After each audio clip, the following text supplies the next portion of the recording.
Where Sama Samson Ademo on a director of a competition where they to Joseph Yobo was no a former captain of the Nigeria Super Eagles or called drawn say after drawn or Kasade for Nigeria grouper wom African Cup of Nations no emu.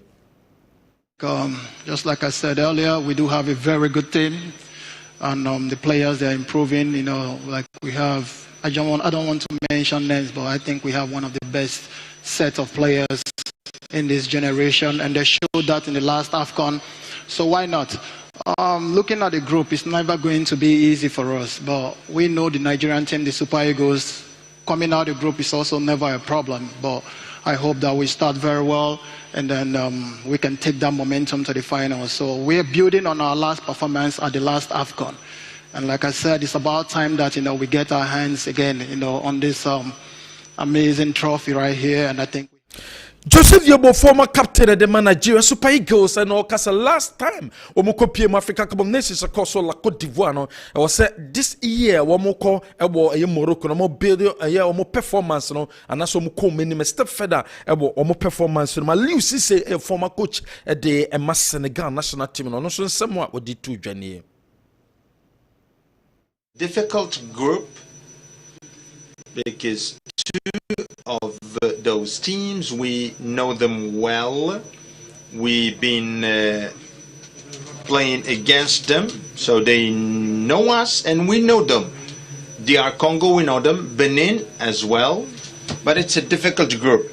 And undoubtedly, Senegal will come out.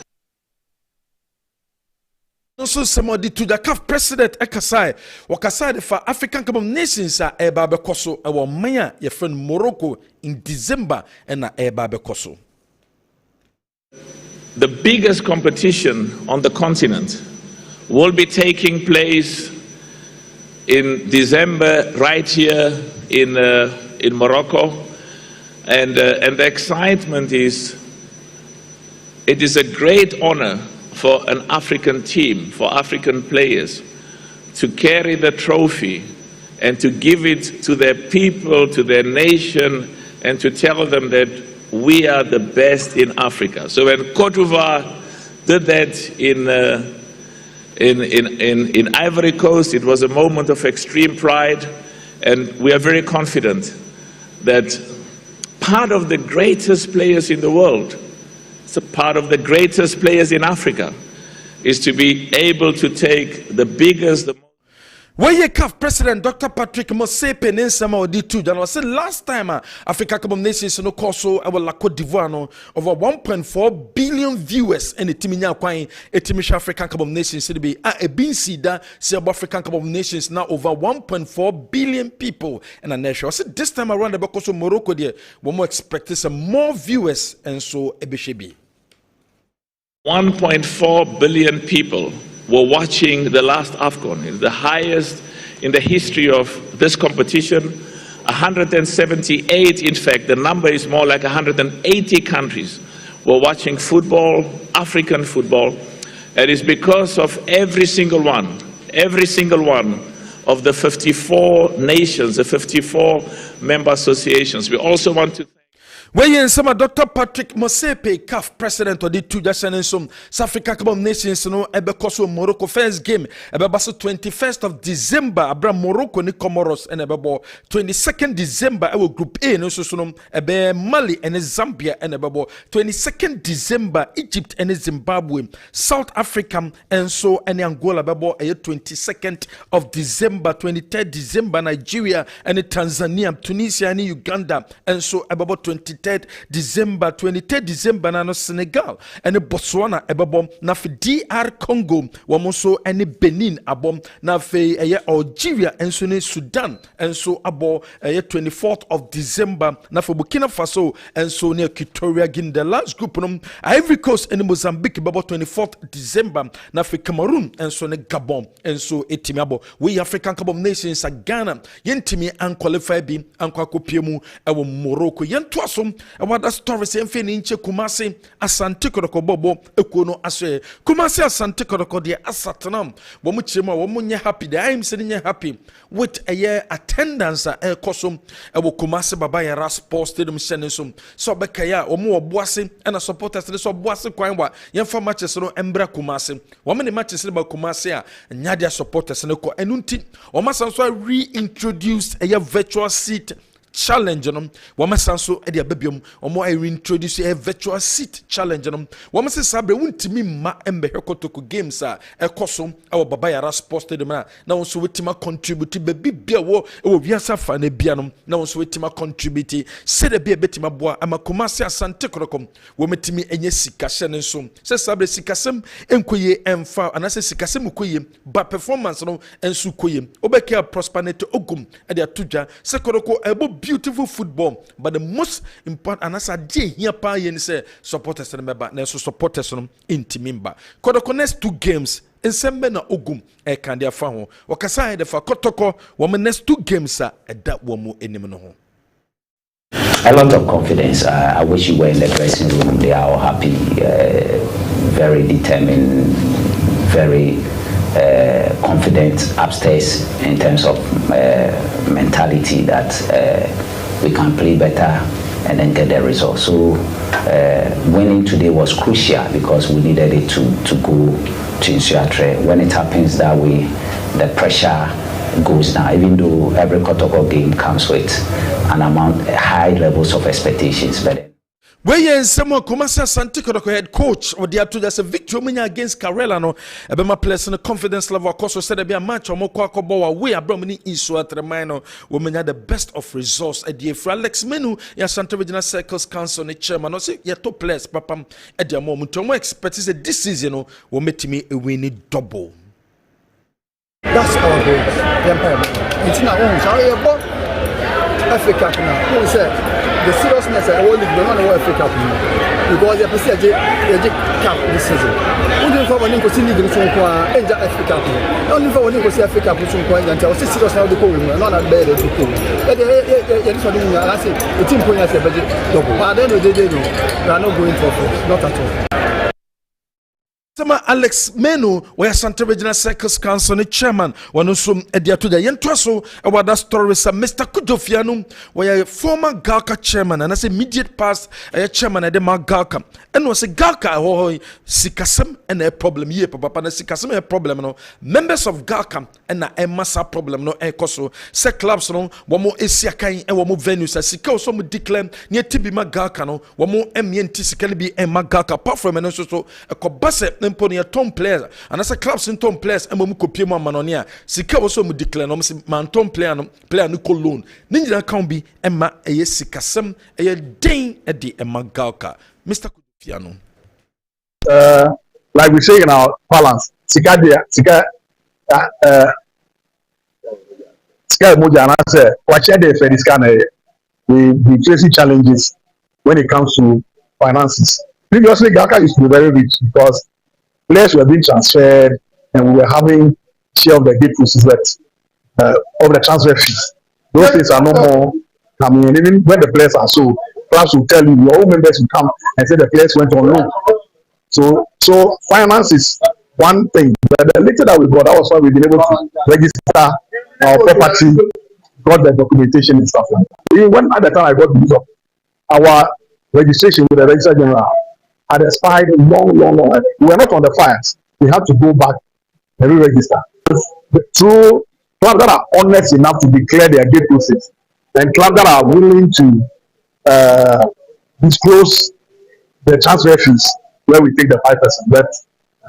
apart from that, challenges. So Mr. Kudofiano wode atuja se say dia wo past chairman at the Galka current chairman at the Galka Mr. Ansa and a man for kase there be Mr. Ansa ba wa be there tia na tia Ghana football no improvement tibia entimi mbem because ono the president of GFA ket esokreku na damfo no and a wine bom ono e bibia bom entanya the improvement e bia beba waje atum wose na damfo pa ne ket esokreku eno nkyere se bibi koso na the members enye happy a obetena hosa. Show the whole general public, especially those of us in football that is to have a relationship with him. But that does not deter me from leading an association like that and do the right thing. What do I mean about the right thing? There are effects of having a dialogue with the FA. Things that we don't understand, they should let us get the picture clear. Most often than not, we don't go to inquire, and then we jump away and start giving falsehood. But I want to do a relationship of going to inquire and find out why are the clubs having these challenges. We'll come back to our clubs and have a dialogue with them as well and address it once and for all. No day, somebody should have a friend, and if he happens to be my friend, there's nothing wrong about it. I want to assure the whole general public.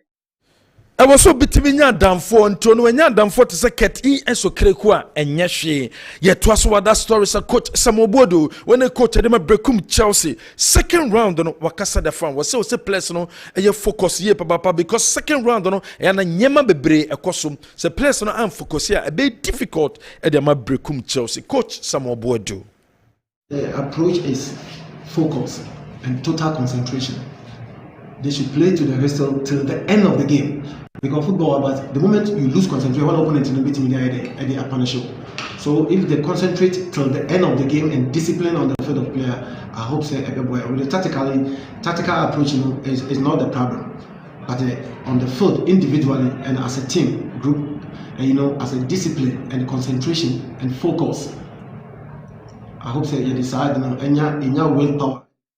Coach Samobodo ninsema wade atuja no hyene som se World Cup qualifier matches enche na eba bekoso Ghana ehemfa ene babo ya World Cup qualifier game no oko Confederation of African Football womo list of stadiums a womo agiaptum anaso ma approve Accra Sports Stadium stadium asabre womo timi approve se Ghana de betimi abo World Cup qualifier match no but Ghana Football Association se there be on pese ye de match no ye relocate ne de ko Cape Coast Sports Stadium enam som amasabre make say women in National Sports Authority no 18 komo se de be kwambia so nyeme bi o so mo ye wo Cape Coast Sports Stadium no wo metimi aye na fe GF na fa cost no na CAF etimi ababe inspection wo Cape Coast Sports Stadium na kensie no etimi akoso ho ye da so gira aye GF na so e fanto jam se sabre nkomodie na ekoso between GF and start time no say the start time from women no twetwe mo na ase GF no open up some person start time ba on board na fe Ghana Premier League no wo mo ebetwa na so say dem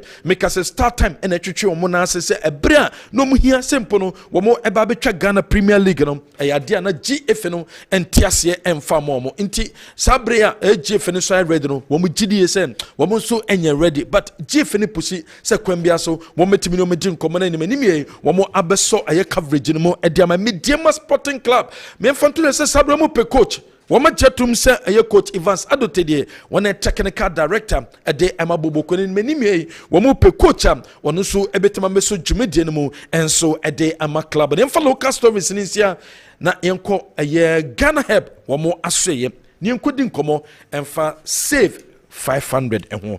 memo kwaba no pe mo gidie so ho ye Nyame adom me ho ye mesimi gidi se onyu atitafo nyina ho ye pano pe nkomo ben na wode maye ano pe de nkomo emu hwam ene de break Ghana for ene Kessben T4 ne awefo nyina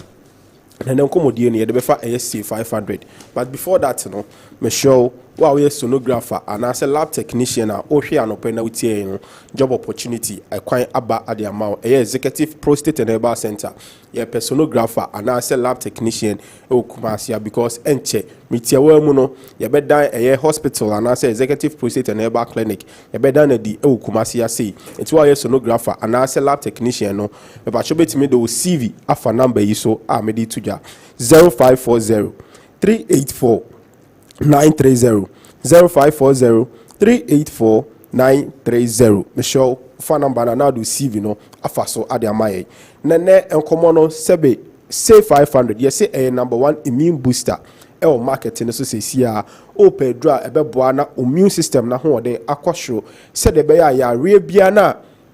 enu wudi asie no ebefiri ade amawo no say 500 ene be adwuma no ade amawo because ya see afe 2025 mu obia benya enka na pomuden enkoyie yare ene ne nton kwanta ye de empire yare emetete no na da bia wonya ahoden enye na djuma anase enko na djuma so enko pesika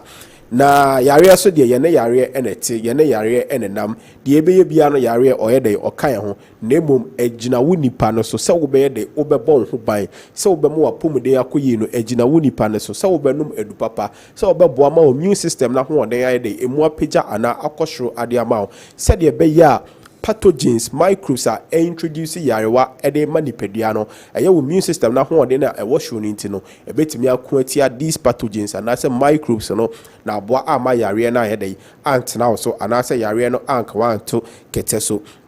na edura ebeboa na boost immune system no ahoden ade ama no eye C500 because nubuna ne hahama yede ye C500 no ya crash nubuna ne keke ena ya noa sebi inubuna na na se ha haban ne keke nemom ye extract ana se ye twe emu ahoden no the active constituents na ehia se eno ena betimi ayi nipadua no ho adwuma na se betimi abo nipadua no ho ban ama yare bia eba etimi akweta yarewa no eno ena ye che ne ye C500 enti o momode kacharantia e wo C500 mu a ne active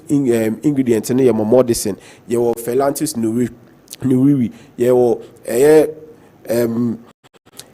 Momodica charantia phalanthus nuriwi yo morinda lucida yo cryptolepis amylenta ni nyina de e wo C500 mu aye cryptolepin na ye active constituents and as ingredients ni nyina e wo C500 na wonom sa C500 ya the cryptolepin no e ama no e boa e boost immune system no ade ama momodese no e boost immune system no ade ama ne biem no a fight against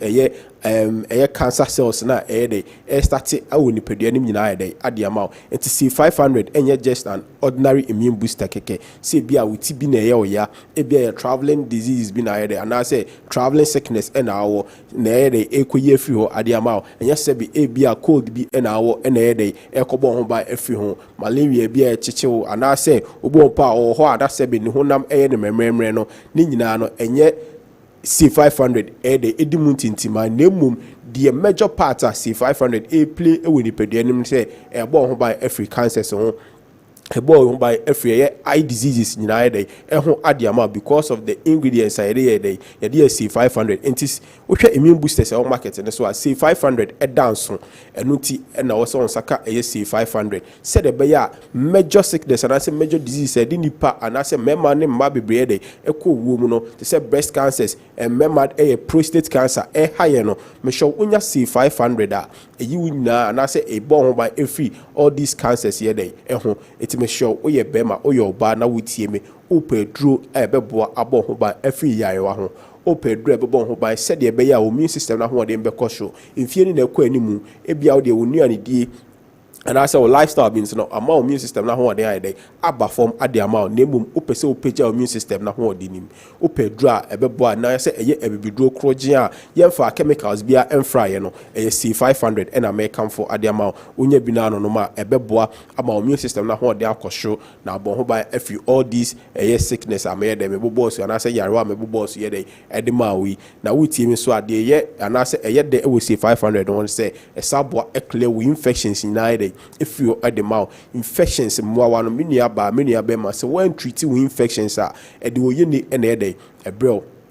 boba so when treat with infections na sebe o de kwa wo mu pa e de sunsu anso obo na ye dey e kwa akwala na na say innocent child na we dey wo de ne ba wiase no e bia na wo akodi wa go boni bi e bi mpo a e bia public washroom na akoy na akonya these infections one hwe entreaty one hwe an ye dey entreaty oba ana say wade akofa afuru na wade akofa nyinsɛ akwala na oba no hu ono na ebe dey ebenya sunsunso anso menu aba entena ma ho how we ye dey ento emrekwa C500 market ne so a ebeboa akle wo infections ni nyina dey afiri ho ade ama ti say wo de ne chlamydia wo de ne trichomoniasis wo de no say ye white wo de no say ye syphilis gonorrhea no me show C500 any edra ebekle wo infections no afiri ade ama hepatitis B no C500 ene ebeboa akle ni nyina na say eye free ni pedua nim ade ama because bacteria are cause all these infections say edidi and I say edidi wo mojem ekọ other parts of the body titru adwene mu a menua be ma menua ba e de how ebrel obo ho na sebe oni mental problem nanso enam se onya infections a wan hwe no wan treating no ama mmoa na ide edidi akwa adwene ma na so ma fa ye blood stream nim na ide akwa adwene nim edu asem akofompo no C500 ebe clear anase ebe yi anase ebe bo ho by every eye prostate cancer no ti menua be ma menua ba uti ma no pe ya ma C500 enye immune booster drug anopa sorry a wanom bi enwumre wo koda wanom bi na wa ide wadada bia ahode ne ide e wo ho ode ma e bia wapomuden anase wo ye adwuma kakra bia na wa bremesho o frɛ numbers e de betu dua na ye be chiwo do ade be ka AC500 no obenonom na abo ma wapomuden na ide akoyi ade ama enti entenase e ma yare enka wonto wo emreko a wonim se anase wate AC500 no deru entenase e ma yare ne ide enka wonto because say 500 and I said Jumadi C500 no Monsieur Minuaba Bema unya bi nom yenti untimi ni ho dance one na one no bi na edi ho dance no na bia meka me sese betena se ne ye bo dance die nko awom Jumadi so a e bia ka sports no dey enkoso because dance die a C500 ho ba no enya asem keto ye nua no ma na se ma me no ma omo market no ye nua no mema no ma se bi omo ye Jumade na se omo wo magazines at offices adwuma no nyina no C500 adaroma enne ahode ne dey e wo ho de mo se obi adwuma kakra bia na ne mpoma ye ne mre no onya C500 ne ahode ne dey e wo ho de ma no obo ho our travelers some distance na say long distance bia traveling sickness de bia na oyede ontimi na ovomete ne nyina C500 adaroma enne wotimi kwa distance bia opeso oyede ana so opeso travel ku bia wotimi de ekọ ntimi tsemesio enfa won to edofufuro bia so ma C500 enye immune booster drug a de bia bebo ho ba afinyare wa won ti se wutie ma no pe ya bema oba akwala Michelle Unfie no ebro 18 years ubutimi a start afa C500 ade abon ho ban anasa de boost immune system no na kwati anyarewa anasa moawa ede yare be de ebebre ni pedua no because your immune system na ho de wo sure pathogens ne ba omubedi immune system no ye de esunkunim onam akwa anaso jes na ekuti anyarewa no ewo ni pedua nim no se wa no C500 boost anasa wa mfuele wo mo mo fa C500 mfuele sa o moawa anasa o immune system na me sure that bia na yare na de abetena so batunya C500 na no nom dia e be yare ni nyina de afri ho adiama enti numbers amedi to dua no fa na free doctors e lines ne so e bia wo ha no ma so e no nche executive prostate and herbal center eni adru enye dey emfa ma o hawo no oni ye bedi anase oni ye beka ewo sebe ye phone no anase wo fra obini ye beche o hawo no ye beje o feso kama ni ache we dru a obenom a beboa na ma opomuden so ayede akoyi ade amount fa number si na free doctors e lines ne so 0244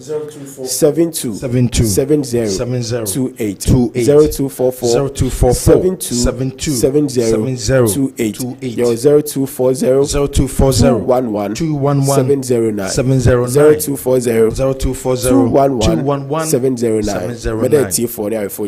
Ghana help and your comma so could income for save 500 no save 500 mono mo ebeboa was save your life if you are ho do a ahyeso nipedue mu a hu ekira kwan sabre de ebeto adwumedie sabrato ne montana ikada mo no ne nsema do abobo ano no ene de bremo e kick off dwumedie so Ekoso onkofo ekroso enada Monday night football games outdoor etimi ebaso oko Spain Deportivo Alaves and Celta Vigo ekote match no ema in 2 goals obia hye no ko eka bako Deportivo Alaves 1 Celta Vigo 1 oko Italian Serie A so a Venezia and Hellas Verona ebo draw 1-1 and Genoa ehye kamenu a Monza enso entimi antiti we mu games outdoor ebaso enada Kawalker Milan for enya Velino yakasa Jesse na matatu na Kawalker babeshe Carl akasa na presser about so wasina niaje pass one join a big club like AC Milan from Manchester City. For me to play in this club, to be, you know, to put on the famous shirt is very good. So, you know, obviously it's a great ambition for mine to take something different and try something different in England. And this is, I felt, was a great opportunity for me to come here and, you know, express my... Why Kyle Walker, former Man City, Omo captain, and then right back, and I joining Milan, and I sent Trofo Shemunasaka cry, and also Eddie Tujua, and Frankie de Jong, Barca, Omo player, also league, and oval, Omo team, Akachi Madrid, and some who you Barca for now, men shall come out to the league in the day, still Barca be fighting for. Difference and to try to fight for this Liga? Of course we try to fight. We have just to look at ourselves because it's not in our hands what they will do. But we have to win our games, and then at the end we will see how many points we are, if we can close the gap or not. We just have to focus on our games, winning them, and then we will see. But we're happy that we're back to winning ways, and hopefully now we can go on like this. A lot of talk about your future. What do you focus on? Feel very good in Barcelona. I just focus on the moment now, and then later on there's time for. Frankie also really good Barca to more pushing away from the club on fan wadwene on ho dampo say obefi Barca na je pass so snakan ede ama the Catalan giant John Mikel Obi a former Nigeria player si akan ede ma Chelsea wo Dubai na odi nkomo say Roman Abramovich papa no ne nim die of football ne e wo soropa na besi ne ha no pass Chelsea mo ne mo no aba form na bibinti omo force no Emanaton club no Mikel Obi no odi nkomo na football okasa soccer na onya a disregard won say ball no on sheda enya de woni musa no tina football okana soccer no yenti John Mikel Obi. To football, I think that's the thing though. People, I don't know too much about this American owners. I don't know if they know anything about football though. If they call it football or they call it soccer. Yes. You know what I mean? So anybody who calls football soccer, I don't want to talk to you because you clearly you clearly have no knowledge of football. So, no, but Roman was absolutely fantastic. Listen, a guy who spent so much money building the football club, bringing the best, always making sure that we remain there at the top, you know, year in, year out, we're competing, we're winning trophies, we're there, we're thereabouts. Even when we don't win a trophy this season, next season, we have to win one or two. So for us, Roman was the guy, you know, if you're not winning as a manager, you know, he gets rid of you. If you're not doing what you have to do, he gets rid of you. It doesn't matter for him. It's about Chelsea Football Club being successful. Enti papa no de na Chelsea nkan ko Chelsea success nko na open to manager na wonya de a obe fire wo se na Chelsea Ange Liga ochina also mutimi eje a major trophy. Na Mikel Obi e kan mo papa no de boa no abra 2014 World Cup game a Argentina and Nigeria bebo na few minutes before the game. Ne onya akọ se ne papa nipa bone phobia a kidnap on moment in common they will see called John Mikel Obi to straight away start performing. So when I hear these players today, they need more time to be able to. No, there was no time, and that also helped me as well growing up. But then when you have your dad kidnapped, you know, twice, and the second time when you're about to play against one of your biggest game in your life, which was the knockout stages against Argentina. So obviously before that you were thinking about how are we gonna stop Lionel Messi, and then now I have another thing to worry about. So for me, it was a massive thing. It was crazy. So 2 hours before, I got a phone call from my brother that dad has been kidnapped again, taken away, and I had to. And some Mikel Obi to Jano Ewapa where ye ton kekeba 9:30 a ya de more na ebebanti Roman de e ha no pass Chelsea Football Club no according to from some or friend ni baby because ndoba prekope and Chelsea na Mikel Obi can some piece Chelsea I'm getting rid of goalkeeper na face striker Nico Jackson so I'm better ones strikers are I'm betimi ashe more goals e dey ama Chelsea na and Anderson Talisca Enyako drew Turkey se soko sinakan ede Jose Mourinho's Fenerbahce team na oko na oko drew Turkey airport so mo binti how reception no ekoye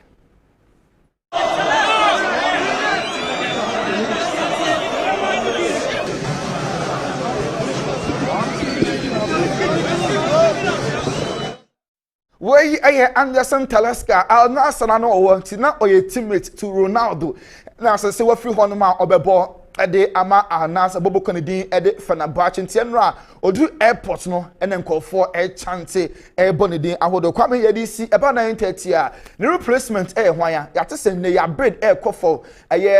Victor ono Nigeria ni obo ede Emma Leverkusen Boniface any player likely say obetimi akọ replace no Rashford Galatasaray and Fenerbahce fans be call for him. Now, what the about 9:30 Vinny Jr. latest and saying Nico Pass latest and saying now Kwame David Coote former referee no what about to just say oh ye gay what grant interview no one can say no muton now somebody to draw and a threat out the corner so no what the share 9:30 Oheneba 9:30 Tony the mob bresa be de beko BOG clinic wo aso na Dr. Edmond Atta akwako din komo awo dwumedie so BOG vinegar efie bie mu hie bi se wo so nya BOG vinegar no enye mekan se enye duro wo de fafra wo nsuom nanom onom a obehu changes a ebeba nipedue no mu ede amount Dr. Edmond Atta aye crowd enne nkomo papa ben no wo ede maye na no pay Dr. Mwakwaba mojide so ho ye eno yentimi anhia pressure me de nam nim so wa emre no ma emre asamna no aka no we really tell you no emre yes so and now pray come papa ben na what the buy ano pay die nyame ahunyambo no kore wa ma de patching enkwan ade a emodu na ade ben pa na precious wo asase we so enkwa we sure wo nkwa wo ade nyina na se de mpemfo ka no no great so read it 1 John chapter 5 verse 11 to verse 12 now what said this is the testimony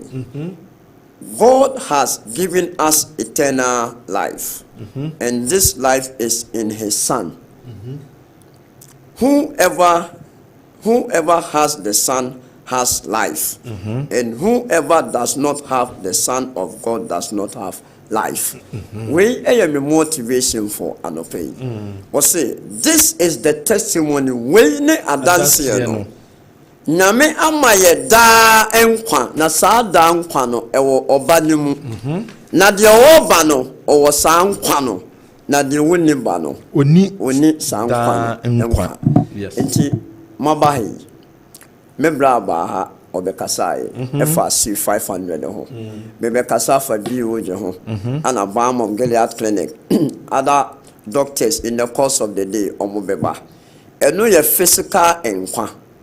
ene ye bohu de ru ba de ba ko a esombo power asase we say ubenya physical enkwa na wasenya da enkwa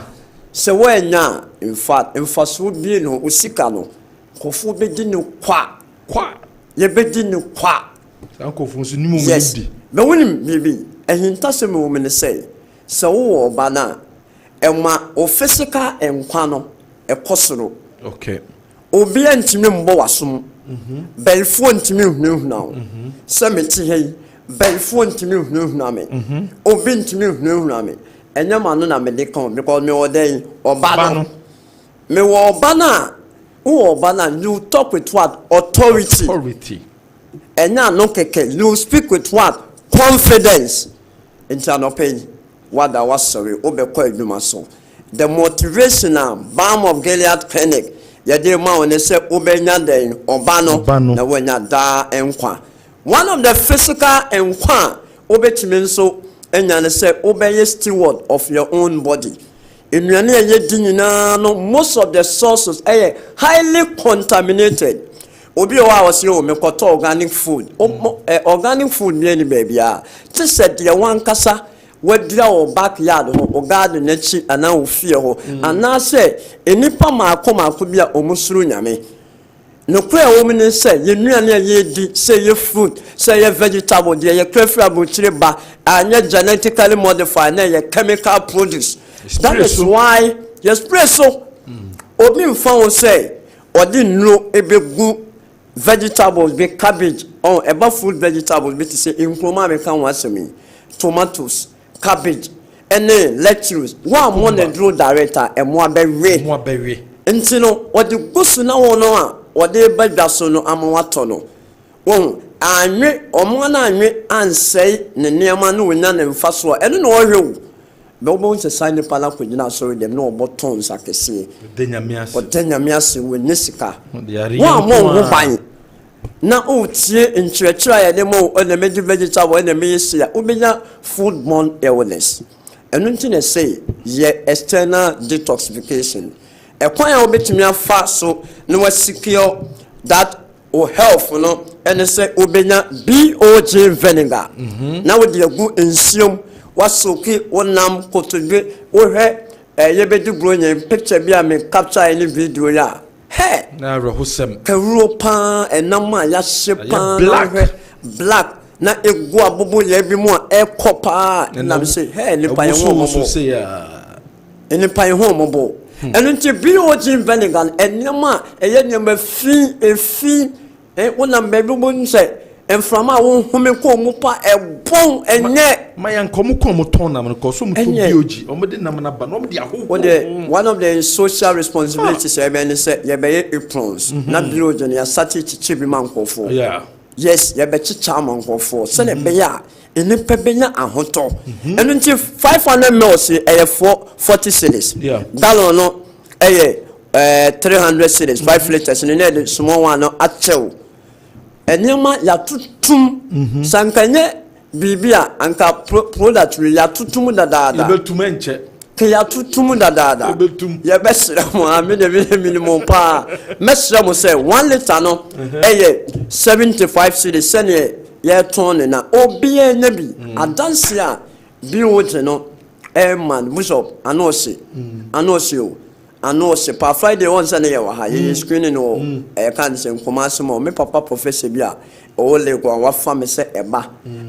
me hwe no a wo twe nkofo o ka adanse fa BOJ no ne colleagues a in fact omo enya conditions bi bra BOJ na boa omo unya bi a nya bi o ba asila house wa ebi wa ha okọ asila towers Accra ebi ewo ho mesro se ofreye ne a baby a wo Ghana ha bia se ye inchi se ye Kumasi ha se ye Takoradi se ye Sunyane se ye Doma se ye Brekum se ye Takwa se ye Navrongo se ye Kumasi anu asokore mampon ehemfa tachimai ebi oboase bekwai Pristia baby bebre a mo be frey nyina no ebe mamonsa aka BOJ vinegar na ye ko ide doctor na we perfume na enye perfume na den asemi no wakofa on say no me promise yes listeners and the viewers no we ye bema we den ade bi ho no mo a woni me wia me ma obi on say ye the product bibre na eba ye deli we yen area na ade ba akopa ne say hwe eya me ka ensem bi a eya na no sikaka woni hwe we bema na wo bema no kojo to and sorry we no so no offer half at 3 days ana ade a wo be fa one unya kidney issue unya heart problem unya liver problem yentoto na se a be samboa wo mental faculty ni mo unya sound mind emema ene ma mo tiemi kojo to I'm sorry bishop ofa no ne wo de bi tie ya cafe na wo kina we wa adwen so be fa ti so yele igale I'm telling you doc bishop me am wi am se me ma ba ko me ma Mr. Kwache me be se me yire be dwane enti on pesa no 3 days ofa le na ti se 3 days e wo mu mako 6 in for 36 days 6 no after 3 days 3 days yes no side effect organic from India. The Dahokojo to FDA Fwajatum. Serious. Now we combine it with strong man outframe there. Hey, min can the abe. Say your voice I style be and I mean the product be a serious. It's your phone here for balm of Gilead training. Your organic product. So far, I name ya say, Boyari, me say me ya, me near me ya, me baby me ya, my hospital. Na me no more drew na me tina me ya no, na echo, no my father problem for flow. Wait, wako baby, ya hell. E how na the choir no, announce so kaka. Unquire lab, also could not trouble for flow. Wait,